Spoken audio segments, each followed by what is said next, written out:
जो भी देख रहे हैं एक बार जरूर कंफर्म कीजिएगा कि आवाज आ रही है कि नहीं आ रही है जो।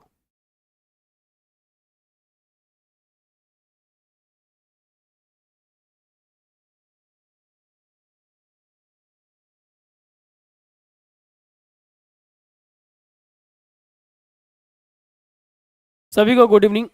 Sudhir Kumar ji good evening sir, good evening. आवाज आ रही है कि नहीं एक बार कंफर्म जरूर कीजिए कि आवाज आ रही है कि नहीं आ रही है।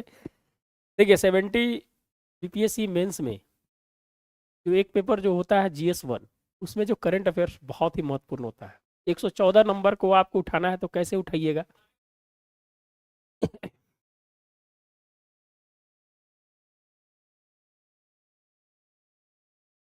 राजन कुमार आ रही है।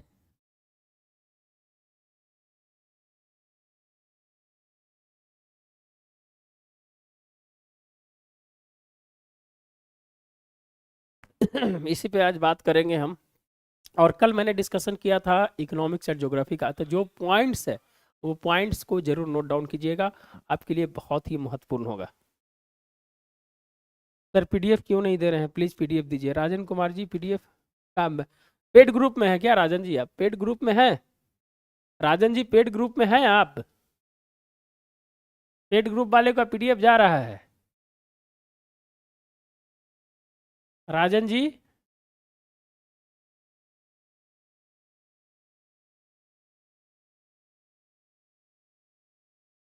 जो भी देख रहे हैं लाइक एंड सब्सक्राइब जरूर करें। तो आज का पहला क्वेश्चन मैंने बताया है कि शॉर्ट क्वेश्चंस को लिखते समय वो आपकी कॉपी का इनिशियल फेज होता है, जो शॉर्ट क्वेश्चंस होता है उसी से आपकी पूरी कॉपी की रूपरेखा तय होगी। जिस समय आप शॉर्ट क्वेश्चन लिख रहे हैं उस समय बहुत सावधानी पूर्वक है जो आप लिखने का प्रयास कीजिएगा। अगर आप उसमें अच्छा लिखते हैं तो एग्जामिनर के सीधा ही इम्पैक्ट जाएगा कि जो शॉर्ट क्वेश्चन अच्छा लिख सकता है लॉन्ग ऑटोमेटिक लिख सकता है, ये जान लीजिएगा। तो शॉर्ट क्वेश्चन को लिखते समय बहुत ही सावधानी बरतना है। कैसे जुड़ना है पेड में? नहीं सर पेड में नहीं है, इसीलिए तो नहीं। 9673258206 इस पे है जो मैसेज कीजिएगा। करीब करीब है तो 10-12 क्वेश्चन हिस्ट्री के हो चुके हैं, करंट के भी कुछ क्वेश्चन हो गए हैं, एसए के भी कुछ हो गए हैं।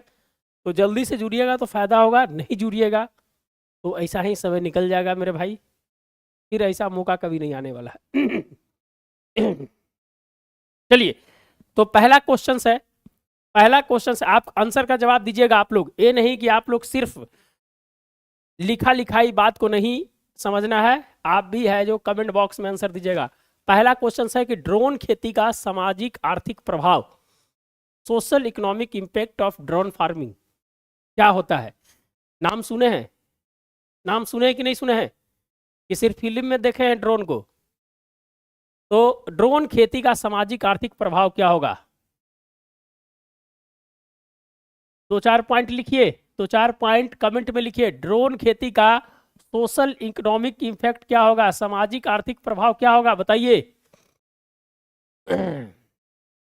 कृषि तकनीक 21वीं सदी में, देखिए कृषि अब ड्रोन से हो रहा है, बदल रही है, कृषि बदल रही है। आपकी सोच भी उसी ड्रोन की तरह है जो बदलना चाहिए, उसी तकनीक की तरह है जो बदलना चाहिए लिखते समय।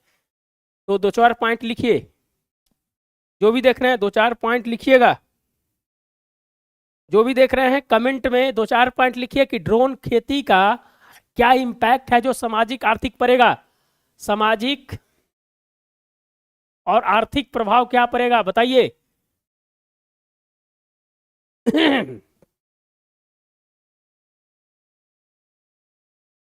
जल्दी से कमेंट कीजिएगा, कमेंट जल्दी से कीजिएगा। ड्रोन खेती का क्या प्रभाव पड़ेगा? जो भी देख रहे हैं भैया दो चार पॉइंट तो कम से कम लिखिए ना। क्यों लाई है सरकार, क्यों लाई? 2022 के बजट में क्या कारण था कि ड्रोन को लाना पड़ा कृषि में, बताइए। 7 नंबर का 8 नंबर का क्वेश्चन है, कम से कम 6-7 पॉइंट तो दीजिएगा ना। कमेंट में लिखिए, देखिए डरना नहीं है, गलत लिख रहे हैं सही लिख रहे हैं और मेंस का कोई आंसर नहीं होता है। आपके अंदर के डर को हटा रहे हैं हम, मेंस का कोई आंसर नहीं होता है। दुनिया के कितने बड़े दिग्गज आपके सामने बोल दे कि मेंस को हम जो दे रहे हैं वही आएगा, वो आपको बुर्बक बना रहे हैं, झूठ बना रहे हैं। मेंस का कोई आंसर नहीं होता है। जल्दी से लिखिए, 2-3 पॉइंट लिखिए आप। भैया लिखिए ना, ड्रोन खेती का। अरे भैया ड्रोन से क्या हो रहा है? समय की बचत हो रही है कि नहीं हो रही है? समय की बचत हो रही कि नहीं हो रही है? फसल का पैटर्न पता चल रहा है कि नहीं पता चल रहा है? फसल का पैटर्न पता चल रहा है कि नहीं है? कीटनाशक है जो कहाँ देना है पता चल रहा है कि नहीं चल रहा है? मृदा संरचना है उसकी पता चल रही है कि नहीं चल रही है? और सामाजिक अगर प्रभाव करेंगे दोस्तों, तो आजकल सबसे ज्यादा बिहार के केस स्टडी पढ़िएगा तो 70% लड़ाई किसके लिए होता है? भूमि की बंटवारा के लिए। मेरा जो जो खेत होता है, खेत का जो ये आरी जिसको बोलते हैं हम लोग, गांव गांव गांव में आप जानते होंगे कि दो खेत के बीच में आरी रहता है, तो ये काट लिया भाई, ये काट लिया, काटते काटते अंदर हो गया, भैया लड़ाई हो जाता है, मर्डर हो जाता है। अब है जो ड्रोन के माध्यम से सही आकलन है जो पता चलेगा, सामाजिकता एक दूसरे के अंदर बढ़ेगी, लड़ाई झगड़ा बंद होगा, कानूनी प्रक्रिया में है जो दोस्तों जो समय जाता था उसको बचाया जा सकता है। भूमि अभिलेखन होगा, होगा कि नहीं होगा? उसके मानचित्रण होगा। अभी हाल फिलहाल में ही प्रधानमंत्री जी ने डिजिटल मैप है जो दिया है, स्वामित्व योजना पढ़े हैं कि नहीं पढ़े हैं? तो एक दो चीज लिखने का प्रयास कीजिएगा। सामाजिक शक्ति सुधारेगी, हाँ। महिलाओं को सशक्तिकरण किया जा रहा है। ड्रोन दीदी याद है कि नहीं? ड्रोन दीदी, ड्रोन दीदी के माध्यम से है जो दोस्तों है जो महिलाओं को सशक्तिकरण, कृषि में सशक्तिकरण के लिए है जो दोस्तों तकनीक के माध्यम से जो जोड़ा जा रहा है। तो सामाजिक आर्थिक प्रभाव लिखने के बहुत सारे हैं जो इसमें है जो कारण है, आप है जो इसको लिख सकते हैं। आपकी ब्रॉड सोच है, आप लिख सकते हैं, ये तो बहुत कम है। अगर चाहिएगा तो 50 पॉइंट है जो हम लिखेंगे, 50 पॉइंट है जो लिखेंगे। अब भैया अब टमाटर उपजा लिए, आलू उपजा लिए, उपजाने में भी तो ड्रोन काम किया, इसके है जो वितरण में, भंडारण में भैया है जो भी काम करेगा। तो आप सोच को, स्किल को डेवलप करते जाइए और है जो जोड़ते जाइए, तो बहुत सारी चीजें हो जाएगी। तो ड्रोन का उपयोग बहुत सारा रक्षा के क्षेत्र में खाली नहीं है, ड्रोन का प्रयोग होगा। ड्रोन का असली प्रयोग कहाँ होगा? सामाजिक आर्थिक क्षेत्र में, एग्रीकल्चर पैटर्न को पता करने में। समझ गए?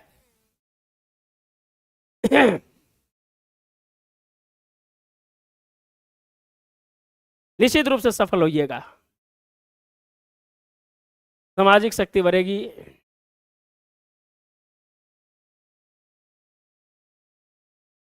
जो भी देख रहे हैं लाइक एंड सब्सक्राइब जरूर करें, जो भी देख रहे हैं लाइक एंड सब्सक्राइब जरूर करें। तो बहुत सारे चीजें जो है ड्रोन खेती से है जो आप है जो कर सकते हैं। इस तरह का पैटर्न है जो आप बनाइए, लिखने का प्रयास कीजिए, केस स्टडी दीजिए। और है जो 7 नंबर में तो केस स्टडी क्या दीजिएगा, लेकिन है जो छोटी छोटी चीजें और है जो कुछ मैपिंग के साथ करने का प्रयास कीजिए। बिहार के जो क्षेत्र है उस क्षेत्र में कैसे है जो इस सोशल इम्पैक्ट, एक सामाजिकरण को कैसे है जो मजबूत किया है ड्रोन ने, इस पे है जो आप है जो 2-4 लाइन लिख सकते हैं। बहुत सारी चीजें हैं जो आप है जो इसमें लिख सकते हैं, इतना चीज है कि आप लिखते लिखते थक जाइएगा। तो सिंपल सी बातें थी। पहला का है जो क्वेश्चन है जो आप इस तरह से जो लिख सकते हैं। दूसरा, महिला बंधन अधिनियम और महिला सशक्तिकरण आया है ना, महिला बंधन अधिनियम और महिला सशक्तिकरण क्यों जरूरी हुआ? जो राजनीति में महिलाओं की आरक्षण की जरूरत पड़ी, राजनीति में महिलाओं की आरक्षण की जरूरत पड़ी, क्या कारण थे? इसीलिए है जो नारी बंधन अधिनियम है जो लाया गया और उसके साथ महिला सशक्तिकरण को जोड़ा गया है। 7-8 पॉइंट बताइए, 7-8 पॉइंट बताइए इसमें, 7-8 पॉइंट बताइए। जो भी देख रहे हैं लाइक एंड सब्सक्राइब जरूर करें, जो भी देख रहे हैं लाइक एंड सब्सक्राइब जरूर करें।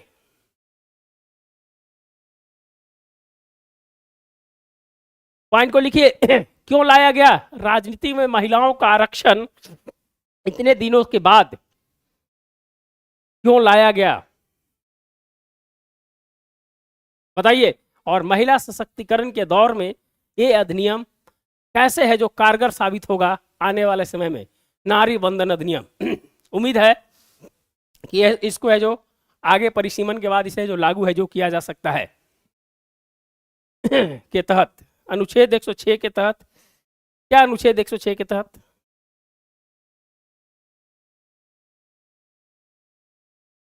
हाँ ठीक है, 33% दिया गया है, वो चीज नहीं है। एक्चुअल पार्ट कभी मत लिखना है, वो सब लिखेगा, नंबर खत्म हो जाएगा वहीं पर। फैक्चुअल पार्ट नहीं, एनालिटिकल पार्ट लिखना है भैया मेरे, एनालिटिकल पार्ट लिखना है, एनालिटिकल पार्ट लिखना है, एक्चुअल पार्ट नहीं कि ये संशोधन हुआ, इतना परसेंट हुआ। क्या मतलब है यार, इससे कोई मतलब नहीं है। एग्जामिनर को क्या मतलब है 50% है 60%, इससे कोई मतलब। एनालिटिकल पार्ट लिखिए, महिला सशक्तिकरण में कैसे है जो बढ़ावा देगा। एक दो पॉइंट सोचिए, बेहतरीन पॉइंट सोचिए, आप बेहतरीन पॉइंट सोचिए कि क्यों हम देखना चाहते हैं कि है जो वो आंसर आता है कि नहीं जो एग्जामिनर चाहता है। आप लिखिए, पॉइंट को लिखिए।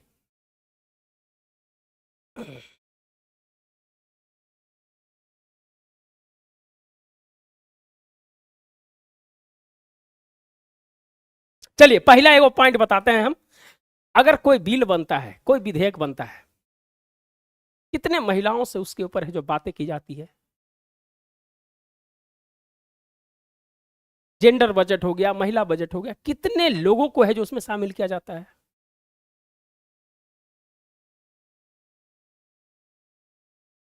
महिलाओं के लिए अगर कोई भी योजनाएं बन रही है तो महिलाओं को इसमें कितना शामिल किया जाता है, क्योंकि उसकी प्रेजेंसी नहीं है मेरे भाई। कितने लोग हैं, 545 सीट में कितने इस बार जीत के आए हैं? 74 के आसपास है शायद जीत के आए हैं। डेटा आगे पीछे हो सकता है, डेटा पर हम बातें नहीं करते हैं, हम बात एनालिटिकल पर करते हैं और आंसर उसी पर मिलता है। इसलिए जरूरी है कि आरक्षण अगर रहेगा तो उतना महिलाएं जीत के आएगी, और कास्ट वाइज अगर है, आरक्षित है, तो उस क्षेत्र से वही महिला जीत के आएगी जो जिस कैटेगरी की वहां पर है जो सीट सुरक्षित की गई है। तो कहीं ना कहीं है जो उसके विधि विधायक नियमावली में उनकी जो भागीदारी होगी वो महिलाओं को सशक्त करने में बहुत बड़ी भूमिका होगी। ये पॉइंट है जो लिखना है, उनकी भागीदारी सुनिश्चित करना है। ये जान लीजिए, ये नहीं कि महिला बैठ गई और वहां पर है जो उसके अधिकार आ गए।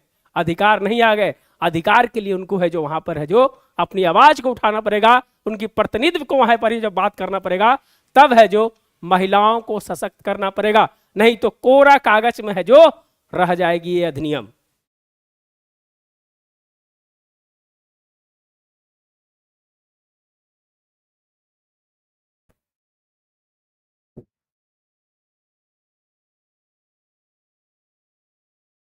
क्लियर? हाँ, पुनीत जी लिख रहे हैं कुछ। महिलाओं के सामाजिक और आर्थिक और राजनीतिक सशक्तिकरण का बढ़ावा देना, ठीक है, वो तो ठीक है। और क्या लिख सकते हैं? तो विधि विधान में महिलाओं की जो भूमिका होगी वो बहुत ही महत्वपूर्ण होगा, है कि नहीं? आधी आबादी 50% है भैया, 50% की बातें करते हैं, आबादी हमारी 50% है, लेकिन भागीदारी नगण्य है। भागीदारी क्या है? नगण्य है। उनका वोट का इस्तेमाल राजनेता लोग कर लेते हैं, लेकिन इनके आर्थिक सशक्तिकरण के लिए है जो कोई भी बात नहीं करता है। तो कम से कम इनकी जो भागीदारी होगी 33%, वो भागीदारी कहीं आने वाले समय में देश के महिला सशक्तिकरण के लिए बहुत ही महत्वपूर्ण होगी। चाहे वो खेल हो, चाहे रेल हो, चाहे सेल हो, चाहे भेल हो, चाहे हवाई जहाज हो, चाहे अंतरिक्ष हो, कहीं भी है जो इनकी बातों को रखा जाएगा। सिंपल सी एक बात बताते हैं कि एक ट्रेन में एक टॉयलेट बनाना है, ट्रेन में एक टॉयलेट बनाना है, क्या कभी भी महिलाओं के आधार पर उसकी टेस्ट ड्राइव की जाती है? उसकी टेस्ट ड्राइव की जाती है कि महिलाओं की हाइट क्या होती है, महिलाओं की उनके सामाजिक आचरण और आवरण है जो क्या होता है, उनके आधार पर कोई टेस्ट ड्राइव की जाती है? अगर एक कार बनाई जा रही है तो कार की सीट है जो पुरुष के आधार पर बनाया जाता है, ना कि महिलाओं के आधार पर बनाया जाता है। एक लिफ्ट है तो लिफ्ट की जो भी सुविधाएं होगी वो पुरुष के आधार पर उसका टेस्ट ड्राइव किया जाता है, ना कि महिलाओं के आधार पर किया जाता है। इसलिए महिलाओं की भागीदारी को सुनिश्चित करना होगा। और राजनीति एक ऐसा हथियार है जहां से है जो विधान, नियम, कानून के माध्यम से देश को चलाया जाता है, और उसमें अगर उनकी भागीदारी होगी तो कहीं ना कहीं है जो उनका भी अधिकार सुनिश्चित होगा, और जो सुनिश्चित होगा तो इनकी भी सशक्तिकरण और भी मजबूत होगी। क्लियर?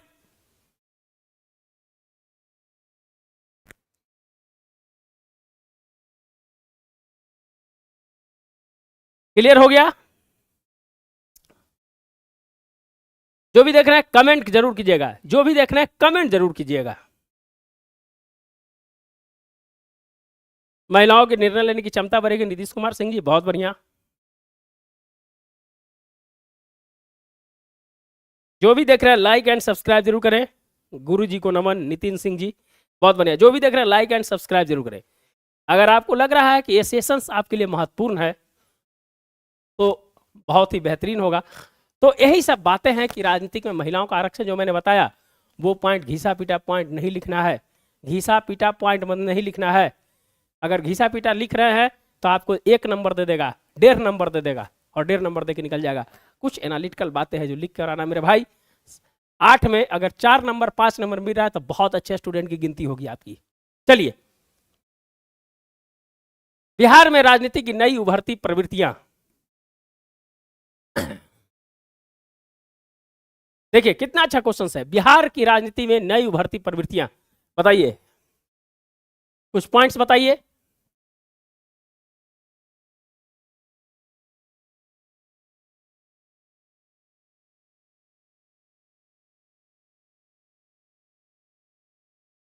पॉइंट्स बताइए, जो भी देख रहे हैं पॉइंट्स बताइएगा।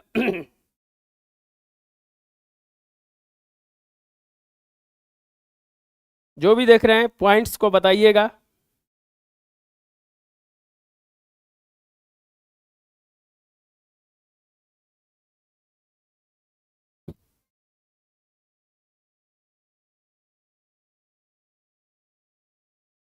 कर सकते हैं, कर सकते हैं ना, सेल्फ हेल्प ग्रुप और जीविका दीदी को। लेकिन जो नारी बंधन अधिनियम से जो रिलेटेड है उसको है जो पॉइंट आउट करने का प्रयास कीजिए। ऐसे तो बहुत सारी चीजें हैं, समझ गए, वह स्वरोजगार से रिलेटेड आ जाता है।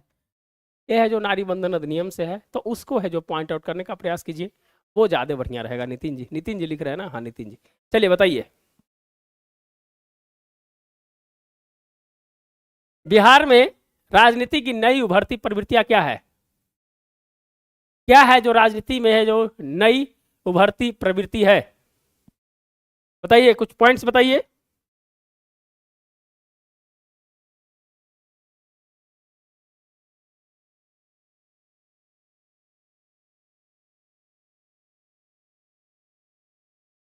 कमेंट में कीजिए, कमेंट में लिखिएगा, कमेंट में लिखिएगा। जो भी देख रहे हैं लाइक एंड सब्सक्राइब जरूर करें। बिहार सरकार की योजनाओं को ऐड कर सकते हैं क्या जो महिलाओं, भैया 7 नंबर में कितना लिखिएगा? एक पेज लिखिएगा, कितना लिखिएगा? कोई योजना फूजना को ऐड करना नहीं है, फालतू की चीज लिखिएगा, नंबर नहीं देगा। योजना से क्या मतलब है? नारी बंधन अधिनियम पूछ रहा है भाई, पूछ रहे हैं, आम लिख रहे हो इमली। महिला महिला सशक्ति सुने नहीं कि पूरा कहानी है जो उठा कर रख दिए। वैसा नहीं ना चलेगा मेरे भाई, वैसा नहीं चलेगा।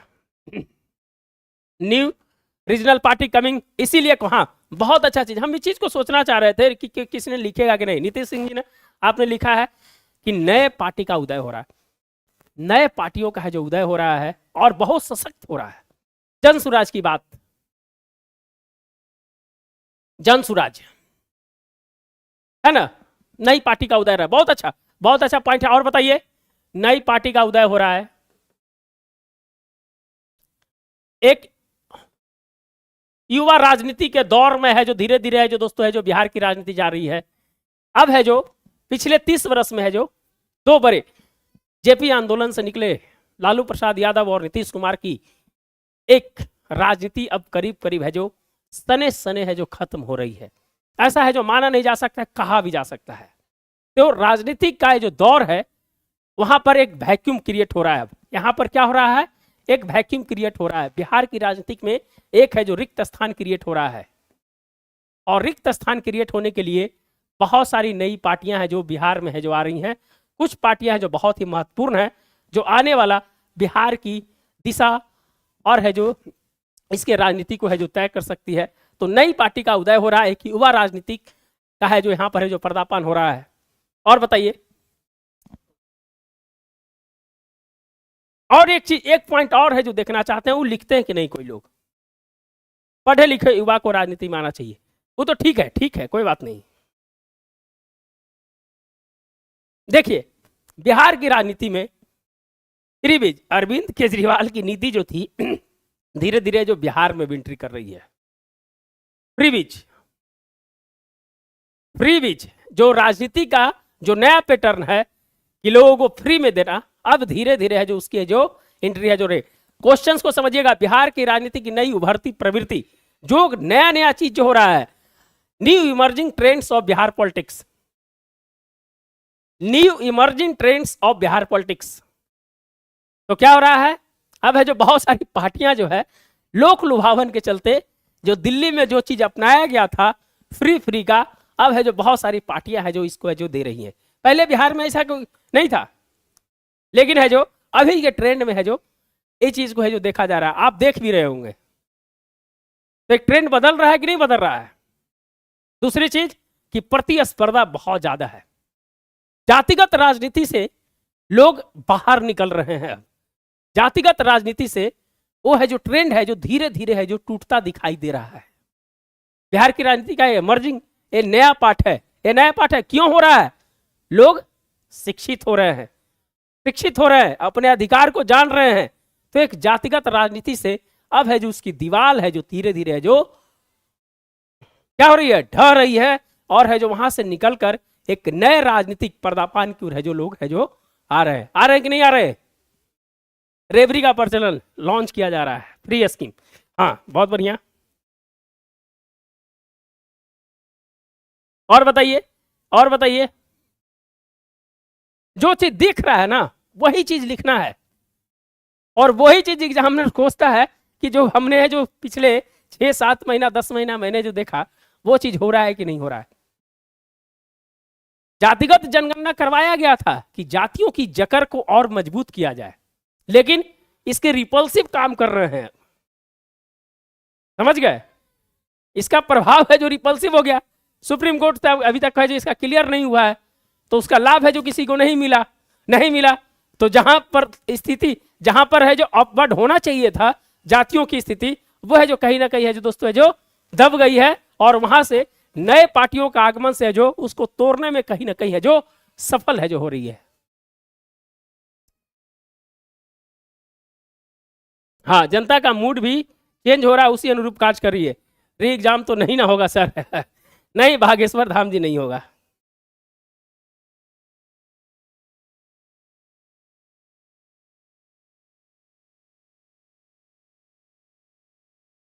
तो इमर्जिंग ट्रेंड जो है जिस प्रकार से हो रहा है, हमने है जो 4-5-6 पॉइंट है जो बताने का प्रयास किया है, और इसको है जो लिखना है, समझ गए।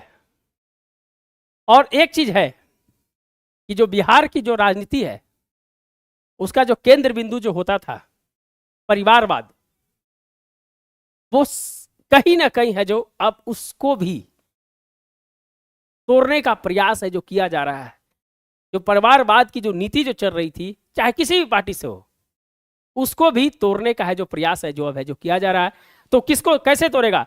विकास की नई मुख्य धारा से जोड़कर उसको है जो एक जो विरासत थी, उस विरासत को है जो हटाने का ही प्रयास है जो किया जा रहा है। और एक सही भी चीज है कि राजनीति जो होती है वो विचारधाराओं के आधार पर है चलती है। विचारधारा चाहे किसी भी तरह का विचारधारा हो, वो विचारधारा से चलना है। तो राजनीति की एक पूरी ट्रेंड है जिसको है जो 6-7 पॉइंट में है जो आप है जो लिख सकते हैं।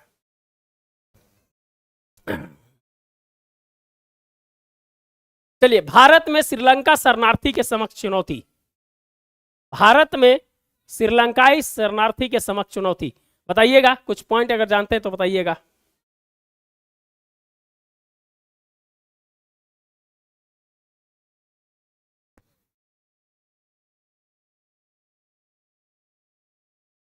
ये कोर्ट का मैटर लेकर डर लग रहा है कि फिर से केंद्रीय राजनीति में बिहार केंद्र के रूप में हम भूमिका, ठीक है, अच्छी बात है। वो आप बोल रहे हैं कि जो गठबंधन की राजनीति जो हुई थी उसके चलते आप बोल रहे हैं, लेकिन यहाँ बिहार स्पेसिफिक है जो बोला जा रहा है, समझ गए ना।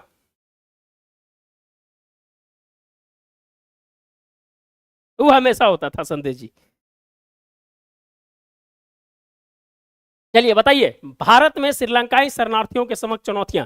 भारत में जो श्रीलंका के शरणार्थी हैं, हमारे क्या क्या है, शरणार्थी को क्या लिखा जाता है, अतिथि देवो भवः। और भारत जो है, जो शरणार्थी का जो संघ है इंटरनेशनल लेवल पर, उसका है जो साइन करता है। तो भारत है जो शरणार्थी को एक सम्मान के रूप में, अतिथि के रूप में है जो मानता है। और अभी जो है चुनौती आ रही है, इसके पीछे रीजंस क्या है बताइएगा।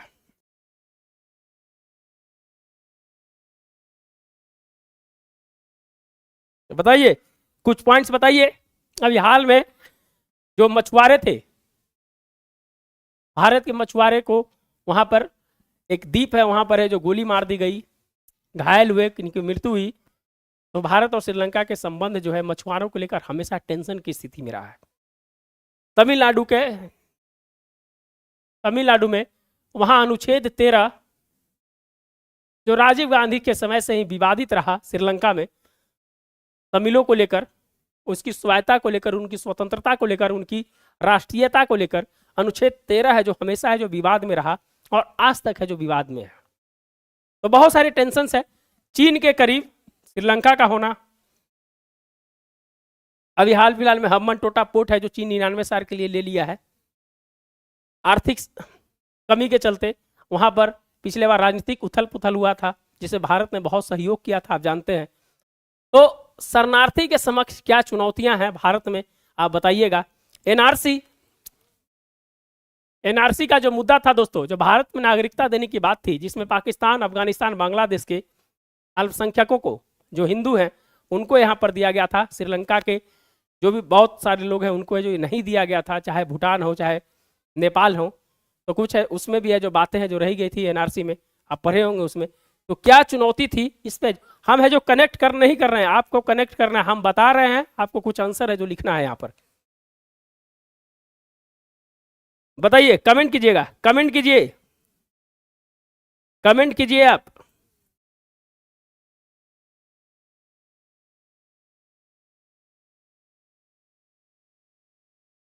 श्रीलंका के साथ संवाद करती रहनी चाहिए, संतुलित हल निकाले। अभी आए थे ना, अभी वहां के राष्ट्रपति अनुराग दायरे करके या कुछ नाम है शायद, वो आए हुए थे। तो उन्होंने यहाँ पर आकर बताया कि हमारा है जो हमेशा भारत है जो सच्चा मित्र है और हम अपनी जमीन को कभी भी भारत के खिलाफ यूज होने नहीं देंगे।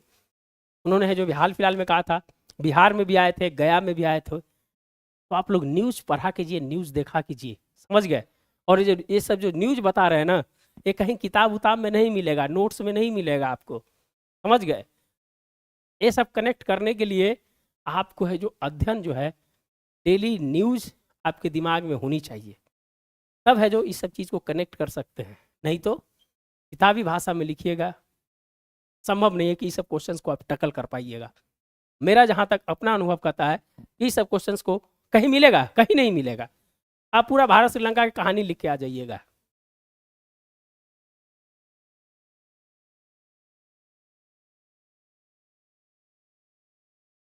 अनुराग, हाँ कुछ है कि नाम है, नाम याद नहीं होगा मुझे, अनुराग करके कुछ नाम है सर।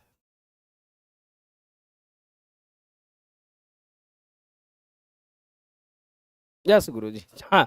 तो ये सब चीज है जो आपको है जो क्या करना है, श्रीलंकाई शरणार्थी के समक्ष चुनौती क्या करता है भारत में। भारत के मछुआरे क्या होता है, अब है जो पर्यावरण से, अब देखिए पर्यावरण से जोड़ रहे हैं। अभी है जो पर्यावरण संकट के चलते क्या हो रहा है ना, कि मछली जो है धीरे धीरे क्या हो रही है, गहरी पानी में जा रही है। और भारत के जो मछुआरे हैं, वो मछुआरे क्या करते हैं कि अब है जो अपनी जाल को ट्रॉलिंग करते हैं, ट्रॉलिंग करके यहाँ से मछली निकालना चाहते हैं। और जब मछली निकालने के समय क्या होता है कि उनको पता नहीं, अपनी है जो डैश लाइन है, उनको पता नहीं होता है, वो है जो श्रीलंका के क्षेत्र में चले जाते हैं और मछली गहरा क्षेत्र में मिलता है। तो धीरे धीरे आगे बढ़ जाते हैं और श्रीलंका सेना जो है उसको पकड़ लेती है कि भाई ये मेरा क्षेत्र है। और हमेशा है जो क्या होता है कि इसमें है जो भारतीय जो मछुआरे हैं वो ट्रॉलिंग करते हैं, जो यहाँ पहुँच जाते हैं। तो बार बार है जो दोनों देशों के बीच है जो इस पे लेकर है जो हमेशा है जो विवादित मुद्दा है जो रहा है, ये अभी तक है जो इसको सुलझाया नहीं गया है। दूसरी चीज कि जो ट्रोलिंग करते हैं, जिस जाल से ट्रोलिंग करते हैं, तो मछली के साथ यहाँ की पारिस्थितिकी तंत्र को भी है जो खराब कर देते हैं। इसीलिए सरकार कहती है कि आपके मछुआरे मछली तो मार ही रहे हैं, पूरी पारिस्थितिकी तंत्र को है जो बर्बाद कर रहे हैं। तो इसको लेकर भी है जो एक बैठक दोनों देशों के बीच हुई थी, लेकिन है जो दोस्तों इसका कोई है जो अभी हल है जो नहीं निकल पाया है। तो इस ट्रोलिंग को कैसे रोका जाए, यह दोनों देश है जो इस पे जो बात है जो उनकी है जो चल रही है।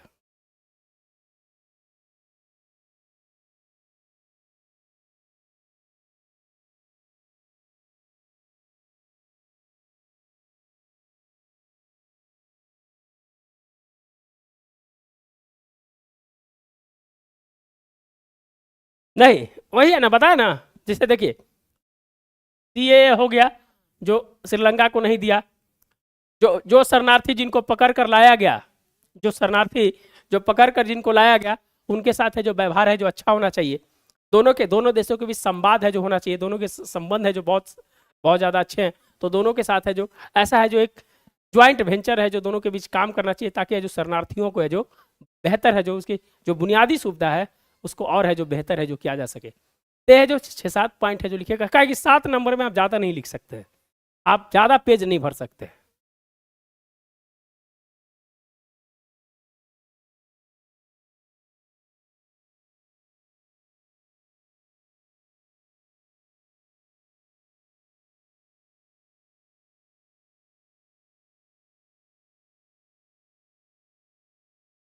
चलिए टाइम का भी थोड़ा सा है, 10-15 मिनट और है, फिर है जो मेरा क्लास भी रहता है, इसीलिए जो थोड़ा टाइम हल्का चर्चा आप लोग के साथ करते हैं। भारत इंडोनेशिया के संबंध में एक नए भू राजनीतिक स्थितियां बन रही है, चर्चा करें। क्वेश्चंस पूछने वाला है, VVI क्वेश्चन है ये।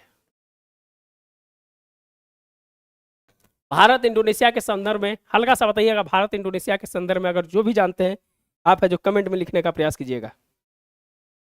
नहीं, नए भू राजनीतिक स्थितियां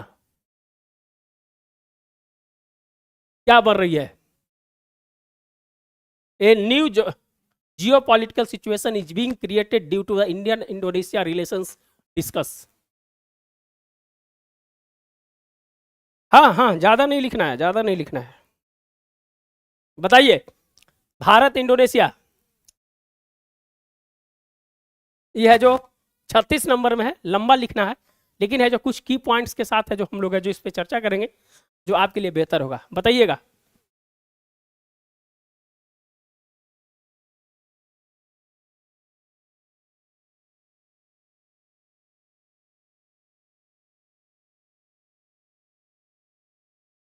बताइए।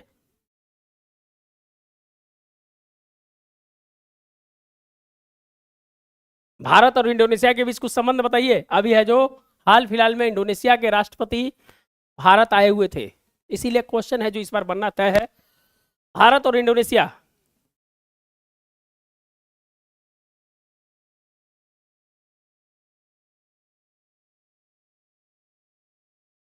बताइए, कमेंट कीजिए, कमेंट कीजिए।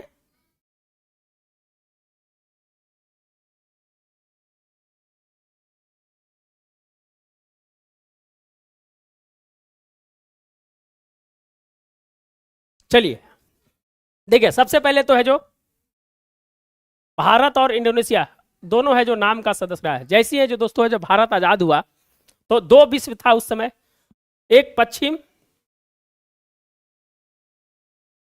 एक पश्चिम और दूसरा है जो दोस्तों है जो यूरोप के कंट्री है जो उस पर जो काम कर रहे थे, जो यूएसएसआर था। एक तरफ यूएसएसआर था और दूसरे तरफ यूएसए था। दोनों शक्तियों के बीच भारत और इंडोनेशिया कहा कि भैया हमने है जो अभी हाल फिलहाल में है जो मैंने स्वतंत्रता प्राप्त की है, हम है जो किसी भी उपनिवेश के अंदर है जो काम हम नहीं कर सकते हैं, इसलिए है जो दोस्तों है जो नॉन अलाइंग मूवमेंट बना कि नहीं होना। उसमें भारत है, इंडोनेशिया है, मिस्र था, याद है कि नहीं। 120 देश है जो इसमें है जो अभी शामिल है, 120 देश है जो अभी है जो शामिल है। तो उस उपनिवेश से हटकर है दोस्तों है जो एक है जो तीसरी दुनिया जिसको कह सकते हैं, उस दुनिया में है जो दोस्तों है जो भारत और इंडोनेशिया के संबंध है जो आगे बढ़ते हैं। और भारत इंडोनेशिया के जब संबंध आगे बढ़ते हैं तो दोनों के बीच सांस्कृतिक संबंध बहुत ही ज्यादा मजबूत है। सांस्कृतिक संबंध बहुत ही ज्यादा मजबूत है। और अभी राष्ट्रपति जो आए थे वो कहते हैं कि मेरा डीएनए भारत का है, मेरा डीएनए किसका है, भारत का है। कितनी बड़ी बातें हैं जो दोस्तों है जो उन्होंने जो कही है।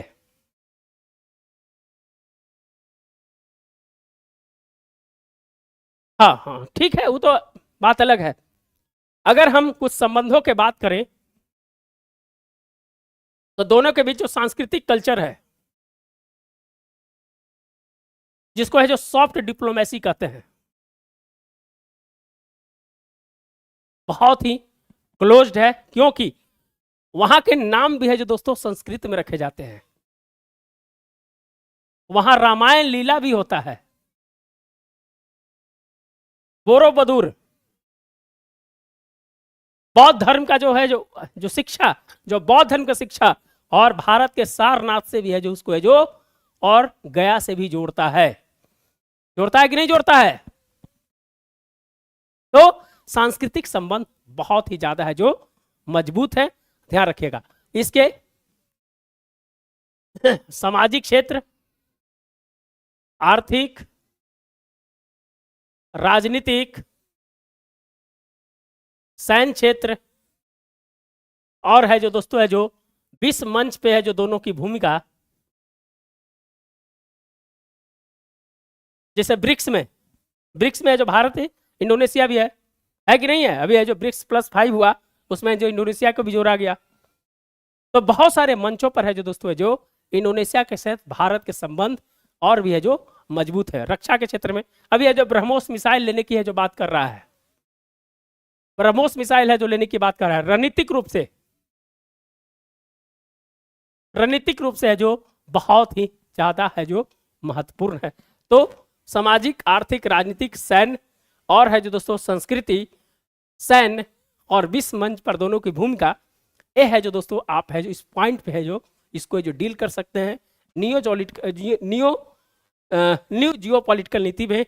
और क्या हो सकती है आप है जो सोच कर है जो जरूर है जो लिखे।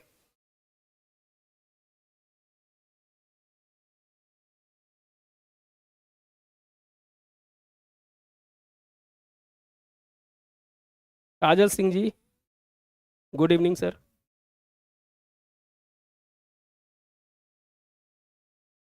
हाँ सॉफ्ट डिप्लोमेसी वही तो बताए, सॉफ्ट डिप्लोमेसी है वही है जो बताए ना हम, सॉफ्ट डिप्लोमेसी वही होता है।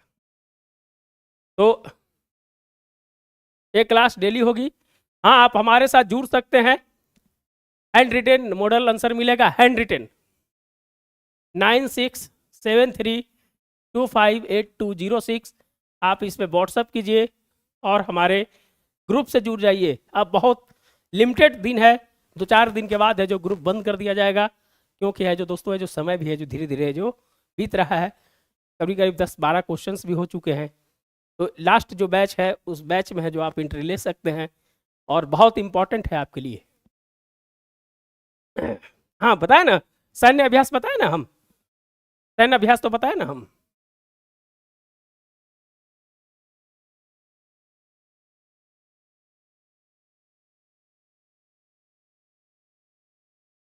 तो यही चीज है।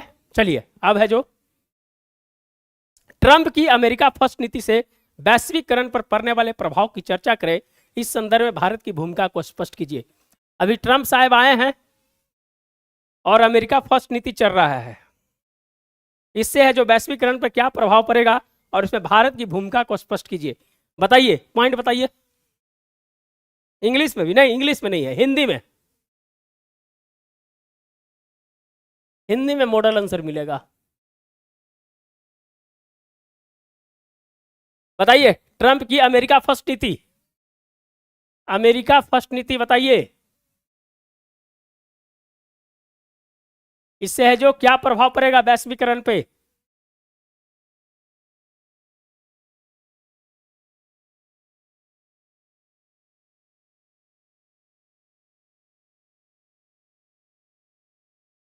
बताइएगा, अमेरिका की फर्स्ट नीति जो है इससे वैश्वीकरण पे क्या प्रभाव पड़ेगा, बताइए, 7-8 पॉइंट बताइए आप।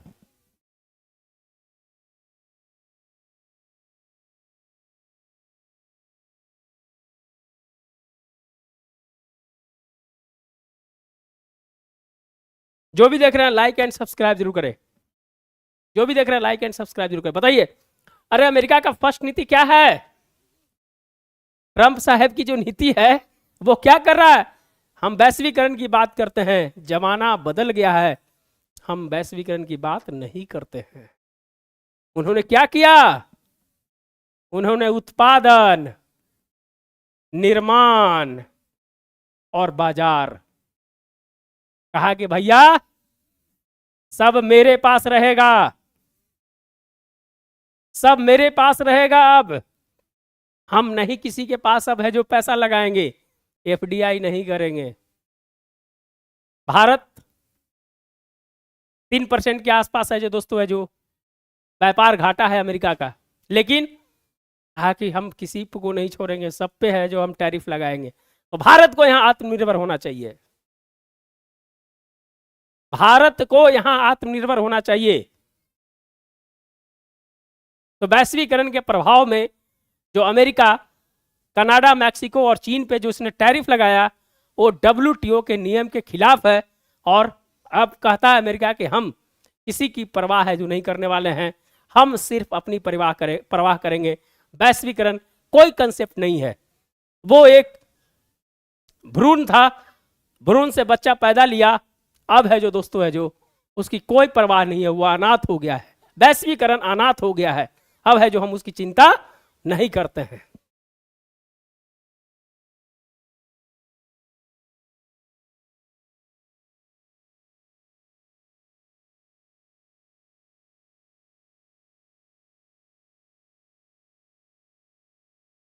तो क्या हुआ?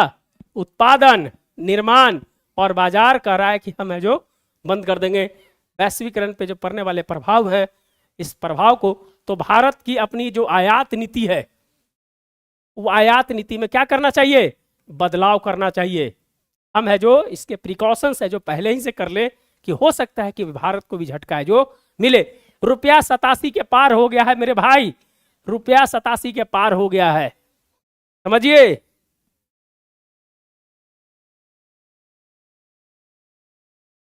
है ना? तो इस आयात जो हो रही है, उस आयात को है जो हमें कंट्रोल करना है। हम अपनी एमएसएमई सेक्टर को, अपनी उद्योग को बढ़ावा देंगे। हम है जो उसको है जो जीएसटी फ्री करेंगे, जीएसटी का लाभ देंगे, उत्पादन का लाभ देंगे, ताकि है जो वो खुद आत्मनिर्भर बने। हम आयात नहीं करेंगे तुमसे, तो अपनी आयात की स्थिति को है जो बदलना होगा। क्लियर?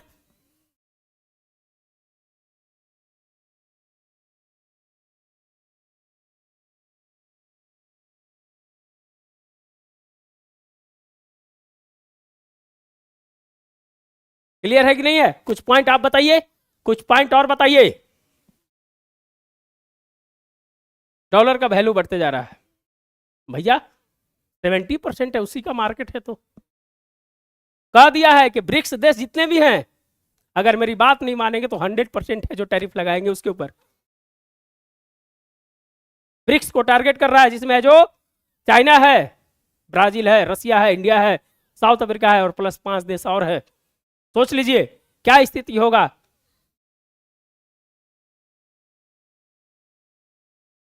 तो पूरी बड़ी कंसेप्ट में है जो इसको लिखना है। अगर हमारे साथ जुड़ेंगे तो इसका मॉडल आंसर मिलेगा। इस सबका हमारे साथ जुड़िएगा तो सबका मॉडल आंसर मिलेगा, सबका मॉडल आंसर है जो आपको लिखा हुआ मिलेगा, और है जो एक बेहतरीन है जो आपके लिए बनाया जाएगा। तो हमारे साथ जुड़ने के लिए इस नंबर पर है जो जुड़ सकते हैं, 9673258206। इस नंबर पे व्हाट्सएप कीजिए और है जो आपको मॉडल आंसर है जो वहाँ मिलेगा। तो दोस्तों आज के लिए इतना ही, मिलते हैं नए वीडियो के साथ। धन्यवाद। कल फिर कुछ क्वेश्चंस के साथ है जो आपके साथ फिर है जो हाजिर होंगे, डिस्कशन होगा, एक अच्छा माहौल में जो बातें करेंगे। और आप अपनी कमियां को पहचानिए, आप अपनी कमियां को पहचानिए और उस कमी को दूर कीजिए, नहीं तो इस हवा में बह जाइएगा, कोई पूछने वाला नहीं है। इसलिए हवा में मत बहिए, आप अपनी कमजोरी को समझिए कि मेरी कमजोरी क्या है। अभी आप पीटी पास किए हैं, अभी एक लंबी दूरी तय करना है, इसीलिए है जो समझने का प्रयास कीजिए। हमारे लिए इशारा काफ़ी है। धन्यवाद दोस्तों, मिलते हैं नए वीडियो के साथ। अगर आपको अच्छा लगता है तो जरूर है जो लाइक एंड सब्सक्राइब करें। मिलते हैं कल नए वीडियो के साथ। धन्यवाद, गुड नाइट।